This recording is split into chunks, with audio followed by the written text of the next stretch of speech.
Hello. Welcome to the Hoops Rehab Show on a Thursday night after a Game 5 of the Knicks and Pacers. How you doing, Eric? Doing pretty good, man. How about yourself? Good, not bad, not bad. At least we got one more game in the series, which we kind of wanted overall. Got to see the Knicks kind of play up to their potential in the defensive side, and we'll get into that. But as always, everybody, I am the game injury doc, aka Dr. Evan Jeffries. And on my right, that's Eric B. Mack. We can be found at our handles right here at the game injury doc and at Eric B. Mack on all platforms. And then we also have the Hoops Rehab Show YouTube page and Instagram.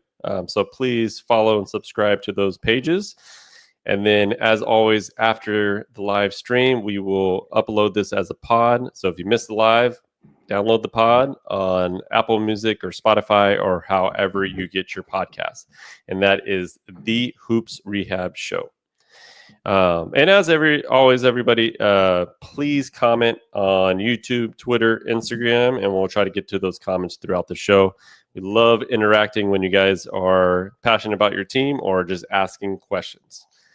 But let's get it cracking on Game 5, Eric. What'd you see there with the Knicks? So, yeah, definitely not the end of TNT and the Knicks, right? They both live to see another day, and so I know we're going to get into the game a bit, and so I'm kind of trying to decide whether Knicks found something or if it was just your typical team down 3-1. Laid it all on the line, Game 5 at home, don't want to go out like that. Indiana knowing they got Game 6 at home, where we've seen time and time again where a team in 6 wraps it up. And so, yeah, that's kind of what I'm kind of thinking right now. And so, well, obviously only one way to find out that it'll be Saturday night, but I don't know. What did you see out there? Yeah, for me, it was all about the defensive side. And we've said kind of all series long that if the Knicks can keep Indiana essentially under 110, somewhere in that range from 100 to 105, they have a great shot in winning the game. And that's what they did tonight, right? They played with intensity on the defensive end for essentially 48 minutes this time. And they've shown flashes throughout the series, right? Especially in like Game 3, where you're flying around, making every steal, making every deflection, and you know they have the potential. But the disappointing thing for the Knicks is they just don't play like this every night, and this is when you get in trouble, right? You're going to lose games in the series. Obviously, lost the first 2, and then a big one in Game 4. But this was the potential of the Knicks, right? They have athletic wings, they have athletic bigs, they have guards, they have people that can fly all around. They just got to play up to the potential, and that's what they did tonight. Yeah, I mean, Indiana might be a little better than the Knicks, but I didn't really think it would be a 4-1 type of better. And so not really surprised Knicks won. I mean, I wouldn't have been shocked also if the Indiana won. I mean, we talked about how we wanted to see a quick start from New York, and a lot of times when you're at home, you got the crowd with you. You want to have that quick start. They led after the first quarter, not a huge lead, but as they got into the second, they got a double-digit lead, and I think that was crucial. Sure. If Indiana would have came out and got a double-digit lead themselves, I think it would have created some doubt in the Knicks' minds. And so, with Game 1 obviously still looming really large, and I know they kind of have to get over that, but that's the difference in the series right now. And so we said it all series long, as you mentioned, Knicks are winning the games that are this style. Doesn't necessarily have to be in the 90s, but high 90s, low hundreds in terms of for Indiana. And Indiana, just when they're at 110 plus pace, that is just their style. If they get that many points, you know that their fingerprints are all over the game. And so Knicks needed to do what they needed to do to win today. Stars came out to play. Role players got involved. They defended the hell out of the ball. And I will be interested to see if this will travel and if this travels to Game 6 on Saturday, then I'm for it. Game 7, we wanted it all along. Believe that'd be Monday, but one step at a time, and so a little bit of the pressure will be on Indiana.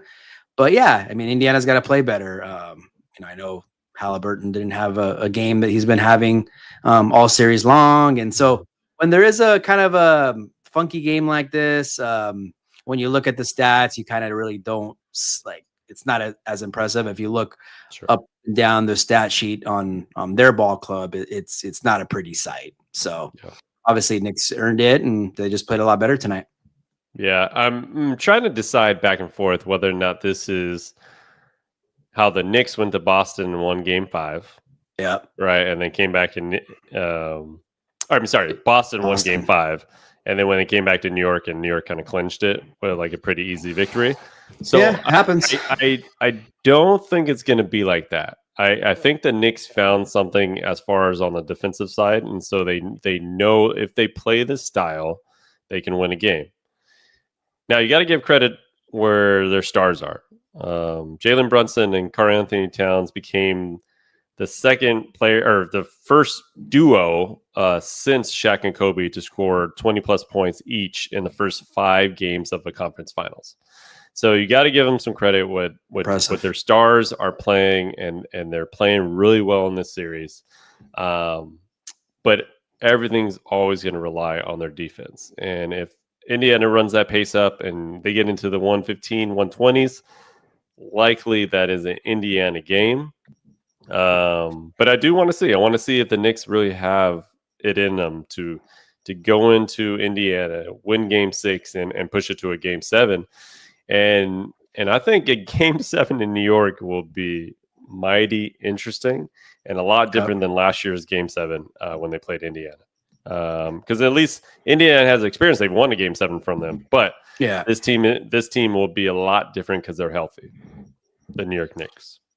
Yeah. I mean, just last year, Indiana won a Game 7 there. But as you said, it was definitely an asterisk with a lot of injuries. That game was just crazy how it happened. And I'm sure the last thing after you have a 3-1 lead is they'd want to go to a Game 7 on the road. Not that Indiana would totally feel uncomfortable. I mean, I think it would be a toss-up.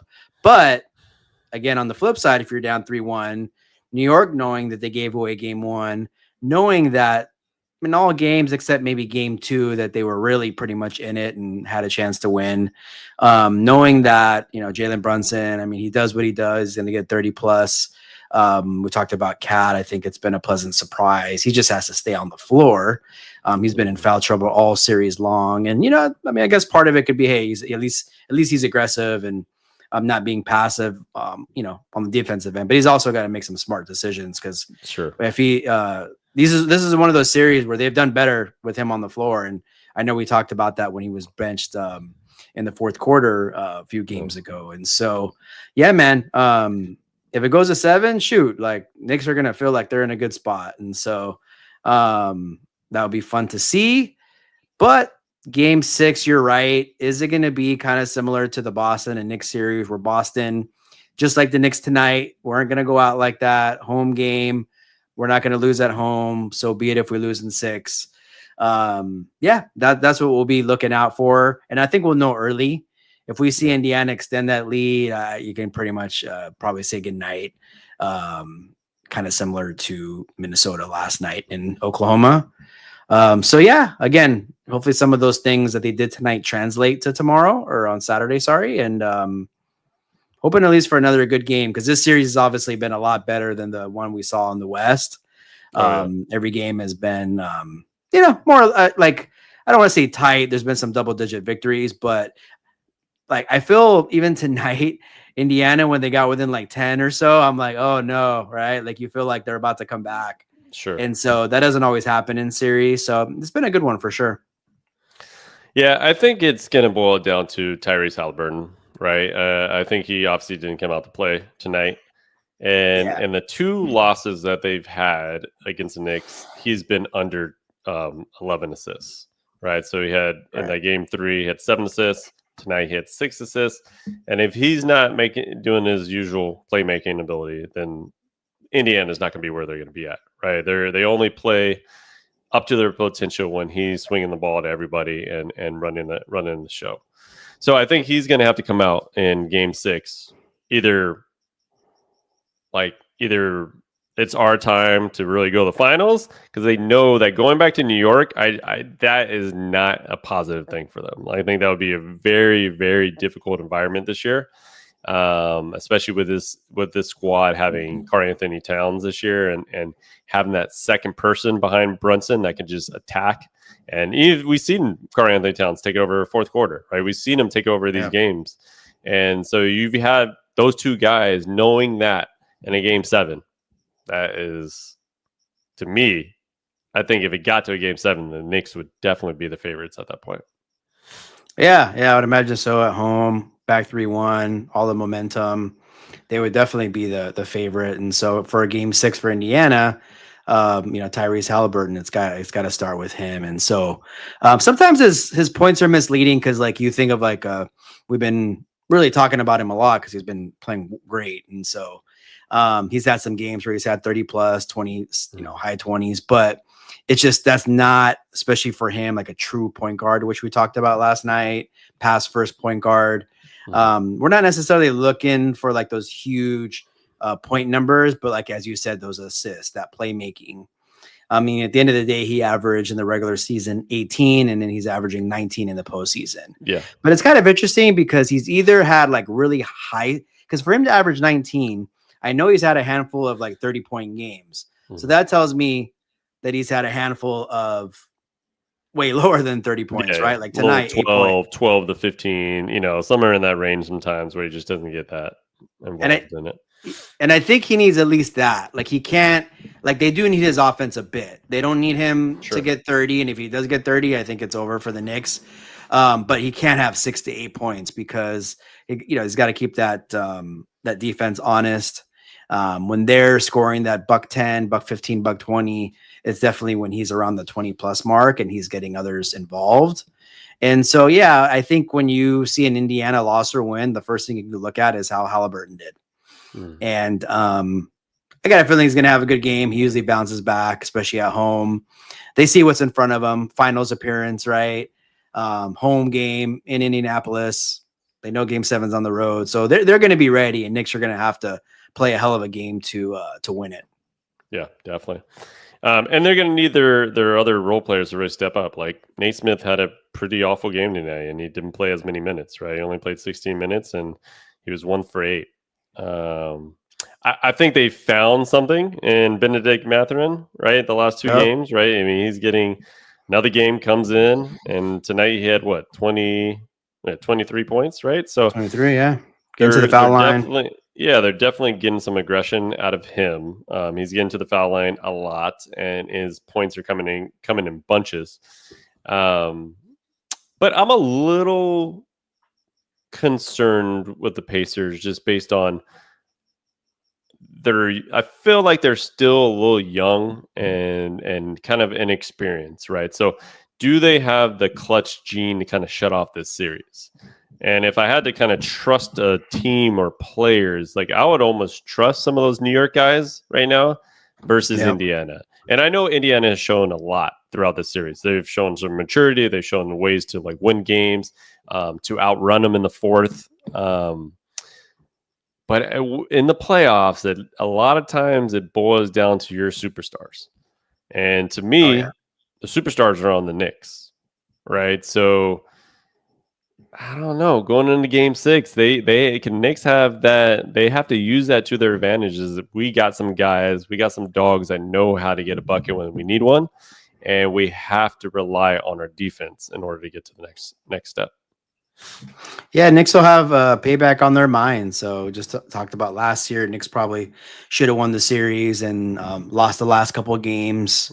And Game 7, as we mentioned, was kind of real fluky with all the injuries. And so, yeah, like they've been there, done that. I mean, Indiana to a degree has as well, but they still have some young bucks.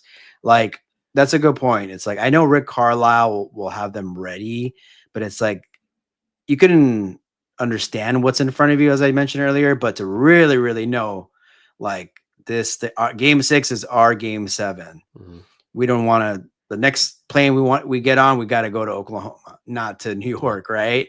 Yeah. And they got to win game 6 because like game 7, sure they could possibly win it, but gotta hunch if it gets there, we know that the Knicks are probably going to be favored first off and probably will win it. So yeah, like some of those young bucks, your Naismiths, interested to see if his, his ankle is bothering him at all. And he didn't have that, he's been out there the last couple of games, but I'm sure it's playing a little factor and some of his production and stuff tonight.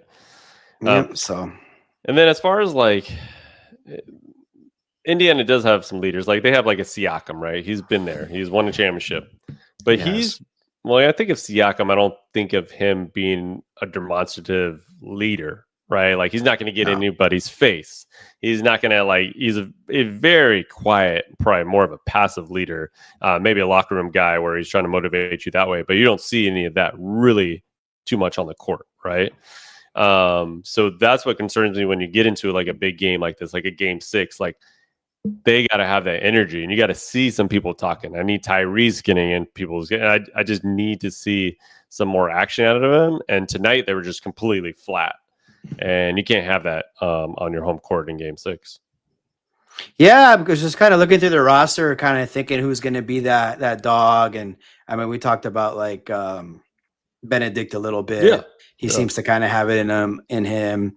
But man. One guy we haven't really mentioned like all series long is I know Miles Turner. I was like, he's been completely forgotten from this series, or he's just been blah. Like it's what I mean.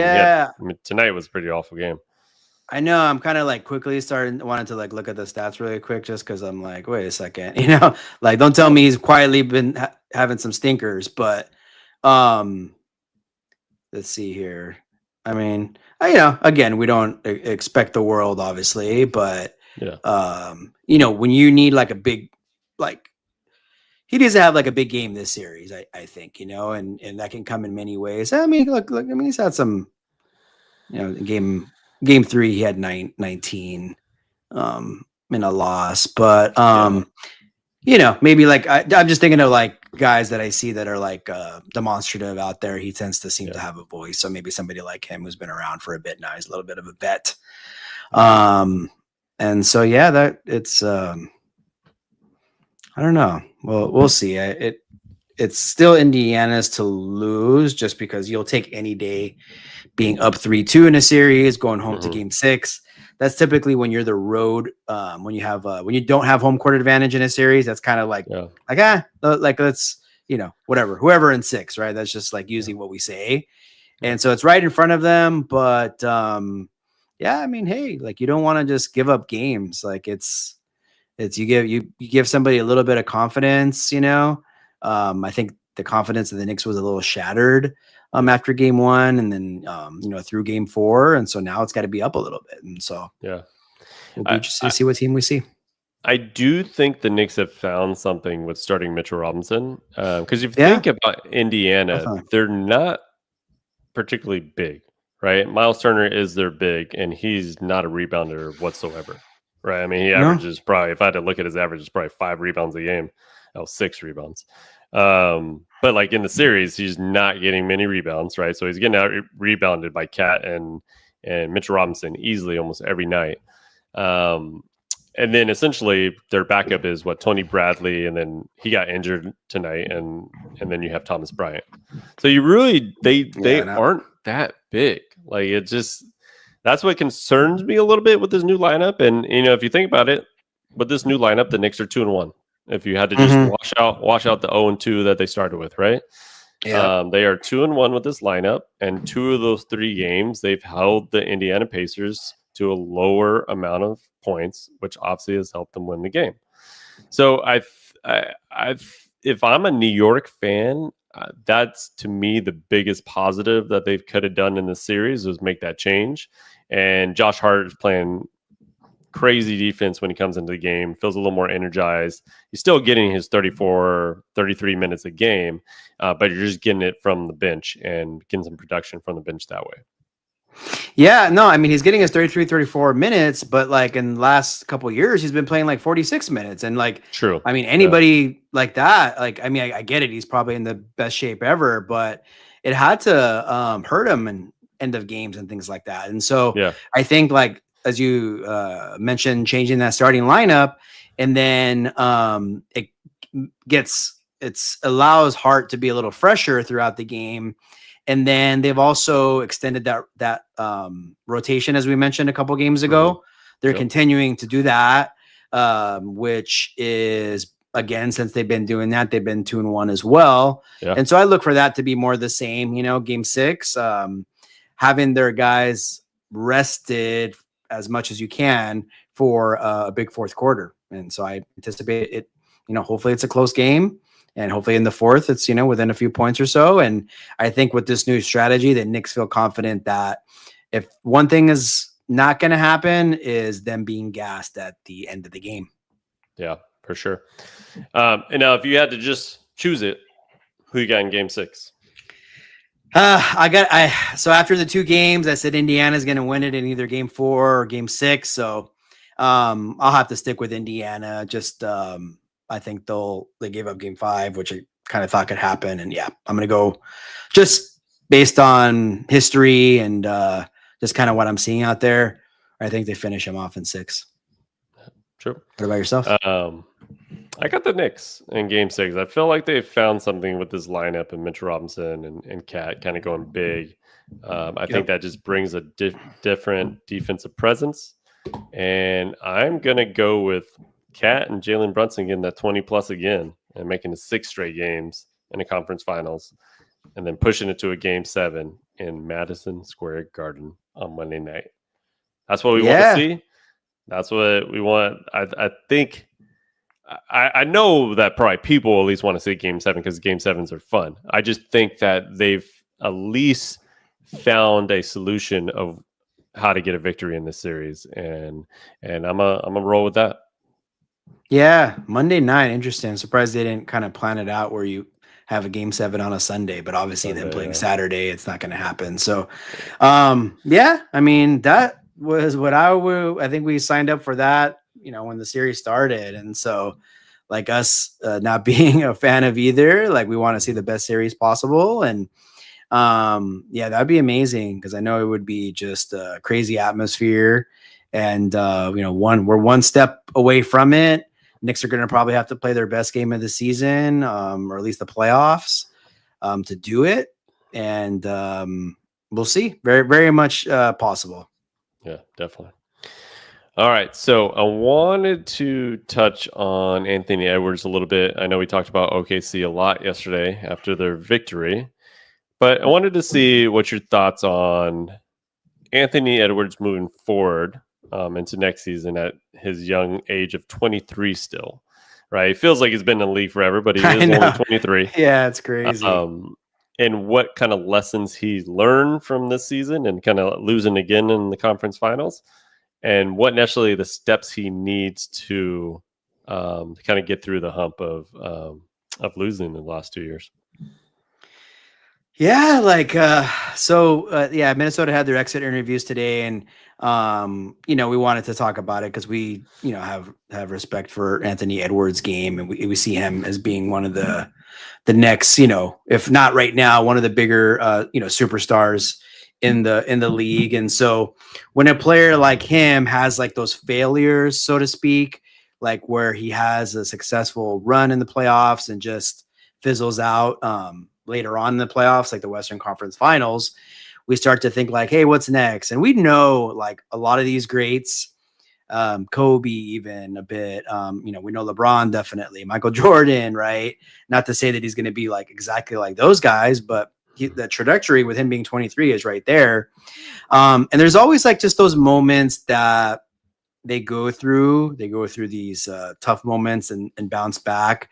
And I don't know, like from a basketball standpoint, like it's just what I see. I don't know if I'm correct, but I feel like, and he's going to work on his game. He's 23, but something that I noticed that guys like, again, like LeBron, Kobe, MJ is they worked on a post game.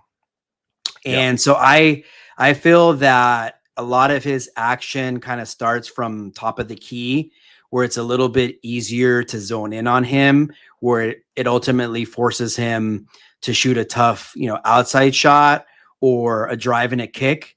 And so I think he's such a polished player, and I think he's going to be able to do it. If he develops that, I think he's going to be close to unstoppable.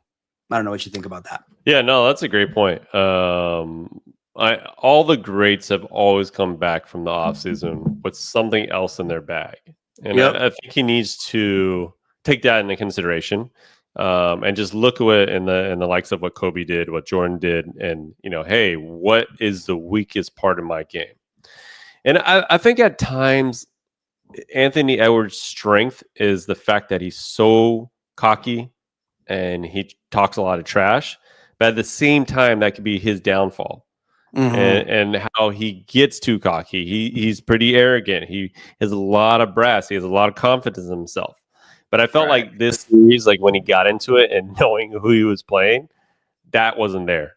Like his usual ability to talk and this was completely taken away, because I think they were just completely amazed by what OKC was done based on what they're saying in the press conferences. I mean, literally, Julius Randle, this is the best defense I've played. They remind me of college. They remind me of just every, like one of these teams that just once in a generation type of team on defense, right? I mean, everybody's praising them, right? So I think they were just almost like shell shocked by the fact of how hard this team was playing on defense. And one, that gives you OKC the validation of how great they are actually at playing defense at this point. But I think what happened with that is that he just lost his will to kind of be the player he is, because if you take away his ability to talk trash and shut him down, then what has he got? Right? Like there's a couple games where you looked at Anthony Edwards, you're like, dude, you haven't shot the ball. I mean, took 2 shots in the first half. Like they literally took him away. And if he's not doing anything offensively like that, and he's not being a playmaker, which he's not necessarily known to be a playmaker, I think that's what he would have to add to his game, is be more of a playmaker in situations where they try to take you away. Yeah, no, such great points, all of them. Like we would never want to take away his, attitude, cockiness, if you will, from Ant, because that's what really separates him and that's what gets him going. But like when he doesn't do it and he's not like that, and he's not yapping out there like he was not in the Western Conference Finals, it showed in his game. And so I remember in the past, like again, I kind of keep going back to like some of these like superstars where they'd have like those games where they would shoot you hear me out there? I think my headphones went out. Oh, good. Yeah. So, when he would, I'll kind of just keep going. Sorry, guys, technical difficulties, but just saying like when he, when some of our greats from the past, I can hear you. Yep. Sorry, guys. But Anthony Edwards, sorry, thrown off a little bit. Basically, in the past, when some guys would have those games where they don't shoot that much, they'd kind of get killed, right? And like, hey, why isn't he shooting the ball more? And so he's got to take what happened this Western Conference Finals personal, work on his game, work on his mid-range, work on his post-up game, which I think will prove to really help him not have to shoot a bunch of threes and not have to exert energy driving to the hole every time. So those are some of the things that I think that he'll definitely work on, and I believe we'll see it a completely different, new and improved Anthony Edwards. And so we'll see what that does next year, because it's a team game. And as we mentioned last night, they're going to have a lot of free agents to be. I know the doc is frustrated. Can't hear me, huh? Yeah, sorry, I can't hear you right now. It's all good. It's all good. I'm still talking with the Hoops Rehab fam out there, but we just, we didn't do this with every team that lost in the playoffs, but when you have a special talent like Anthony Edwards and all the good things he's been doing so far in the league, it's we see the signs of greatness coming soon, and we just hope that even at the age of 23, that he kind of gets over this hump of the last 2 Western Conference Finals and just moves on. Let's see here. Maybe the Doc's headphones died, huh? I did notice that it kind of was fading away a little bit when you were speaking earlier. Something was sounded off. Anywho,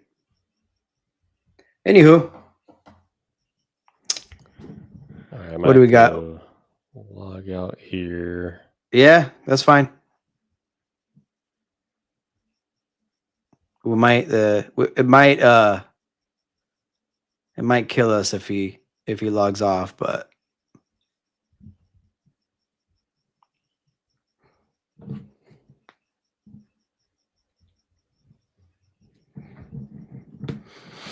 yeah, man.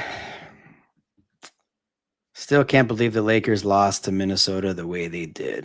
We're Laker fans, as you guys may or may not know, and you can see the L right behind the Doc's head. Just crazy how bad Minnesota looked and how great they looked in round 1. And so that happens in the playoffs. I think it's all about matchups. I could see, I mean, you can call me crazy, but I could see maybe Lakers would have been a bigger problem than Minnesota, perhaps, in the series against OKC. Just how we kind of saw in the regular season when they faced off, they were pretty much neck and neck for the most part. But I think it was just destined for OKC to win. Not over yet. They still got to play in the finals, but I think it's definitely their season. What up, Doc? Nothing, huh? Nada? Yeah. Unfortunately, everything's not connecting right now, but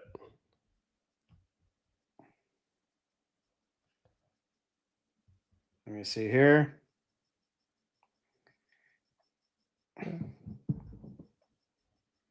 All right, guys. Well, I think we got pretty much everything off our chest that we wanted to talk. Knicks, talk Pacers. We're just excited to see another game. Thank you guys for your patience out there. Please, as Doc said in the beginning, follow us on our social media platforms. Also, we're really trying to build up our YouTube channel. So that'd be amazing if you can get friends, family, whoever's into any kind of hoops, basketball. Please follow our YouTube. And thanks for the continued support. We'll talk to you guys after Game 6, I believe, is when it will be our next show. Maybe we'll be talking about a Game 7, or maybe we'll be sending the Knicks to school, or out of school, I should say, and getting prepped for the finals. But all right, guys. Again, sorry about the technical difficulties. Appreciate the support.